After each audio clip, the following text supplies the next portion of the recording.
வரலாறு மாற்றி எழுதப்பட்டது. ஆனால் அது நிரந்தரமல்ல. ஒரு கேள்வியுடன் இந்த இறுதிப் பகுதி தொடங்குகிறது. இந்த உண்மைகளை நாம் தெரிந்த பிறகு நாம் என்ன செய்ய வேண்டும்?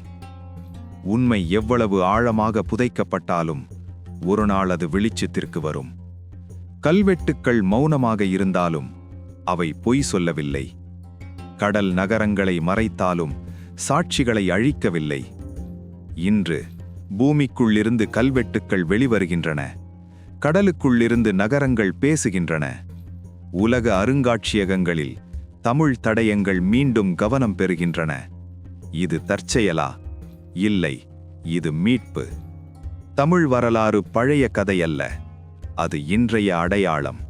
நாம் யார் என்பதையும் உலகத்தில் நமக்கு என்ன இடம் என்பதையும் அது சொல்கிறது.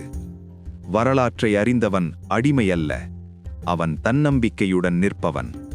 தமிழர்கள் வெறும் பிராந்திய சக்தி அல்ல, அவர்கள் ஒரு உலக நாகரீகம்.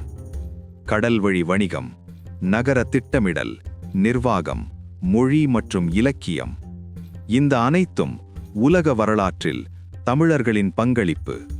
இந்த உண்மைகளை அறிந்தது போதும். இப்போது பாதுகாக்க வேண்டும், பகிர வேண்டும், அடுத்த தலைமுறைக்கு கொடுக்க வேண்டும்.